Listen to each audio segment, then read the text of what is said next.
Le développement de la CXR 80 a commencé il y a environ 3 ans. C'est vraiment la roue, à mon avis, idéale pour Hawaii. We get a good number, of course.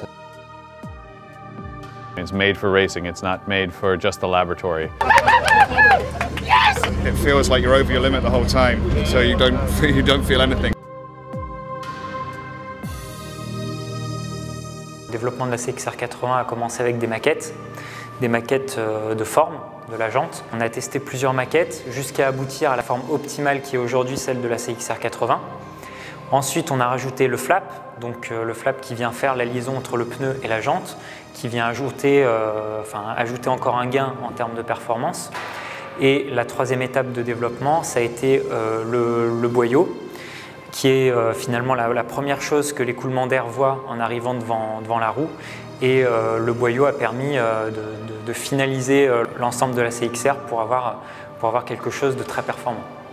CXR 80 permet déjà de gagner sur la traînée frontale, c'est-à-dire la traînée lorsque le vent arrive directement face au cycliste.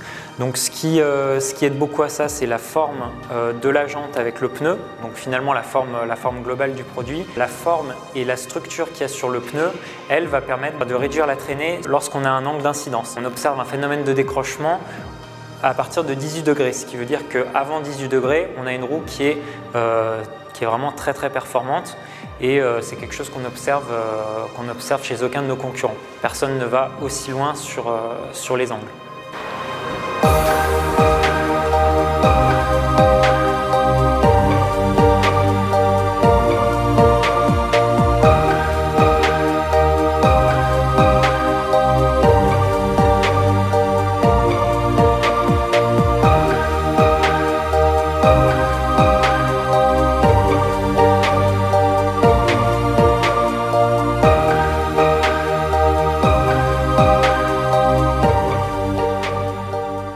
Pour moi, ça c'était vraiment génial parce que je suis rentré dans une ère où on pousse vraiment à la performance et on me permet d'avoir des échanges avec des ingénieurs et ça je crois que c'est vraiment génial pour moi parce que dans le monde du triathlon on n'est pas du tout structuré comme en cyclisme.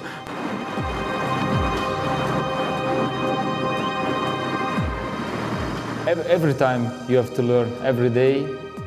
And I think today we work a lot in the new wheel. The last answer is go on the road and work a lot. For win the Tour de France, you have to go fast in the time trial. And this day, it's an important day for get the best performance.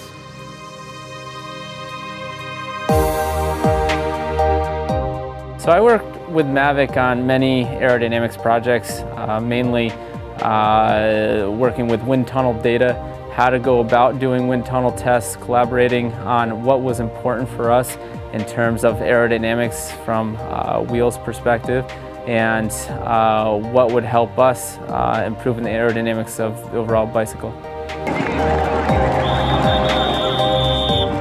Sur la base de tous nos essais en soufflerie, lorsqu'on mesure des roues seules ou lorsqu'on mesure les roues sur le vélo ou avec un coureur, on a pu tester différents produits concurrents et on peut affirmer que la CXR 80 est aujourd'hui la roue la plus aérodynamique.